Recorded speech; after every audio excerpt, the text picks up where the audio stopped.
A liberação do aborto está em discussão no Brasil e no mundo inteiro. É um assunto tremendamente delicado. Pessoalmente, eu vejo com muitas restrições a ideia do aborto. Mas a própria pílula, já existem pílulas para evitar a gravidez que são abortivas. Portanto, a visão de que a vida é ininterruptível já foi superada há muito tempo. O DIU, a pílula, tudo isso provoca a perda do óvulo, o ovo aí, ovinho, se estiver já iniciada a gestação, coisas desse tipo. Ou evita a fecundação, aí os médicos podem explicar melhor.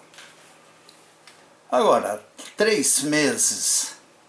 Por que 3 meses?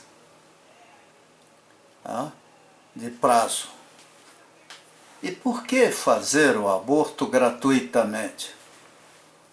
Eu acho que o Estado, autorizando o aborto, já que a moça, a mulher, não quer engravidar, poderia ligar as trompas. Aí ela ficaria livre da gravidez até que adiante voltasse a religá-las. Parece que existe tecnologia para isso. Ou isso poderia ser desenvolvido ainda mais numa época em que inovações permitem coisas fantásticas. O que não faz sentido, na minha opinião, é simplesmente estabelecer uma data cabalística, 3 meses, né?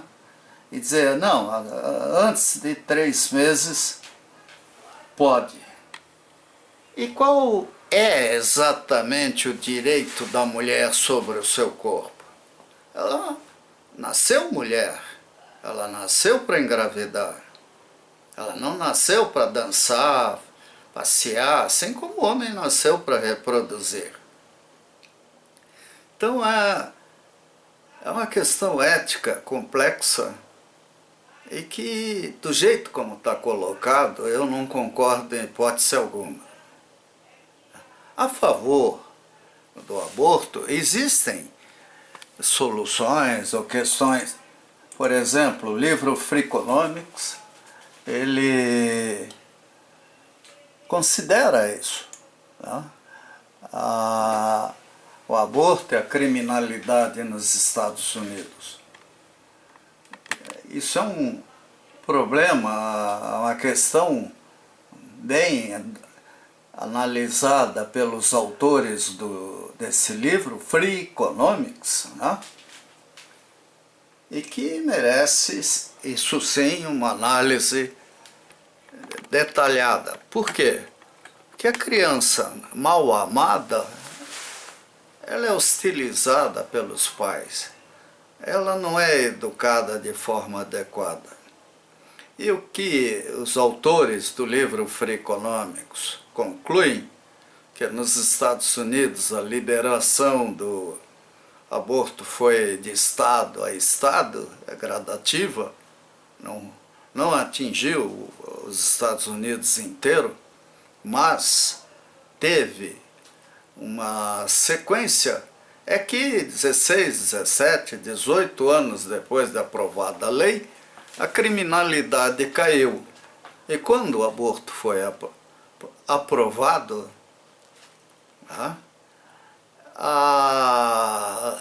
o presidente dos Estados Unidos, ou os Estados Unidos, viviam a pior expectativa possível. Os Estados Unidos seriam vítimas da criminalidade. No Brasil, a gente vê coisas absurdas, né? Famílias miseráveis com 3, 4, 5 filhos ou mais. Ontem, ainda andando pela República Argentina, vi crianças vendendo doce, os pais sentados ao lado, falei com a pessoa, né?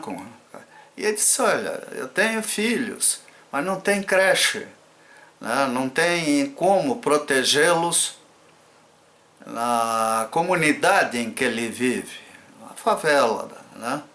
O crime, os criminosos mandam nessa favela.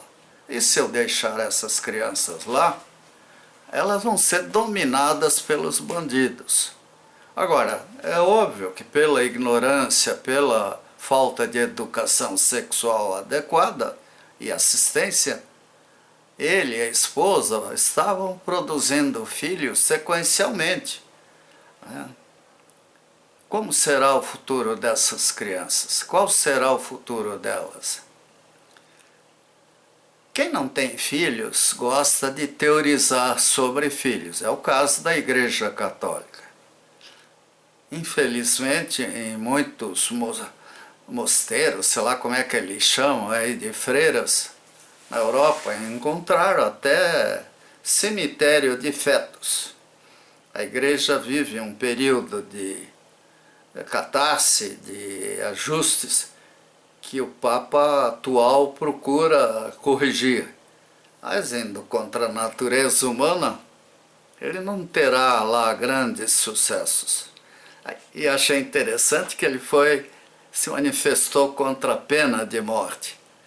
Eu acho que um indivíduo que promove, que é agente de crimes sexuais contra crianças, merece pena de morte.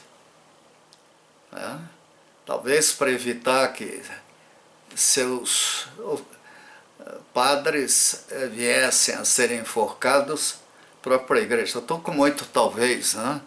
Papa Bento é uma pessoa extraordinária, mas está cercado de auxiliares que maldosamente podem estar colocando questões contrárias e que não estão em sintonia com a época que nós vivemos.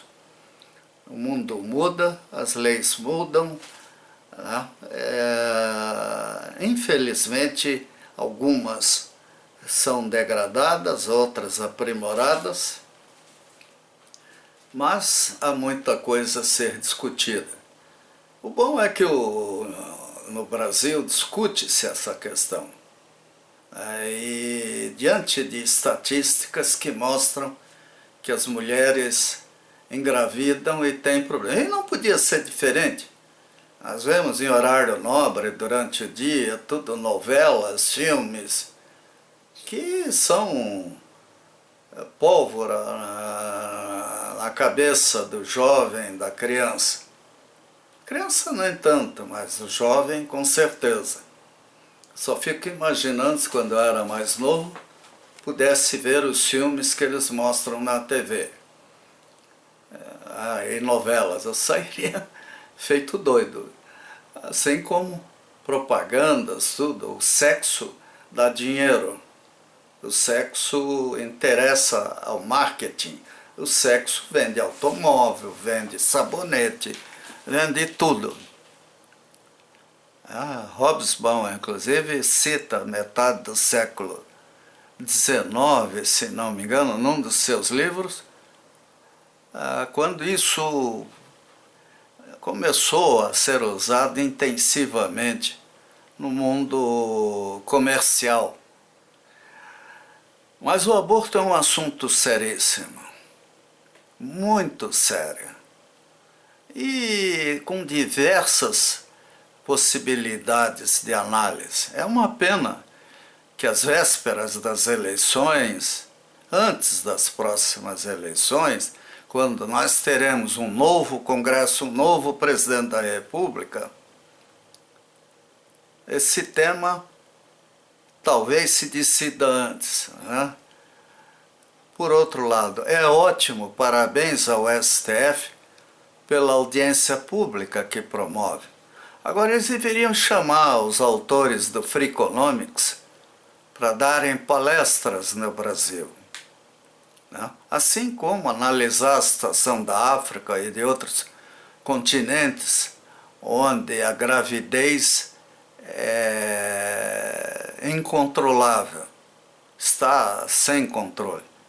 Nós temos doenças venéreas gravíssimas e seria prudente, nesse cenário, que essa decisão viesse acompanhada de muito mais cuidados, inclusive a ética, a mídia comercial, a ser mais respeitada e refinada, o marketing com código de ética mais sério, e até responsabilizar esse povo.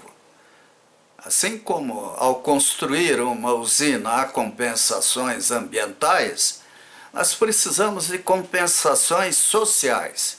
Ah, você faz cigarro, você faz carro, você faz novela, patrocina, então você vai colocar dinheiro em clínicas dedicadas a crianças, a mães, a creches, dinheiro carimbado, garantido, para que o país possa sobreviver.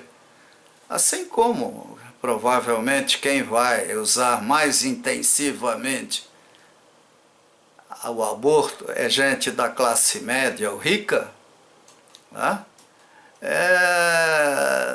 Tirar mais dinheiro dessa gente aí porque a previdência, os sistemas de saúde, tudo dependem de quem trabalha, né? Tá certo que filhinho de papai, da mamãe, Mauricinhos e Patricinhas, talvez não tenha essa vontade. Mas há exceções. Eu tenho um neto que é meu orgulho, João Pedro. Trabalha, se cuida, procura desenvolver uma vida complexa e que certamente terá resultados bons para ele. Mas leiam Freakonomics, leiam esse livro, né? Freakonomics é um livro muito importante, né? E o trabalho do STF, de uma certa forma, compensa a pobreza de espírito dos nossos políticos, que já deveriam estar, né, estudando essas questões com mais cuidado, porque de fato é muito importante termos soluções bem pensadas e inteligentes. O Brasil já errou demais, está na hora de começar a acertar.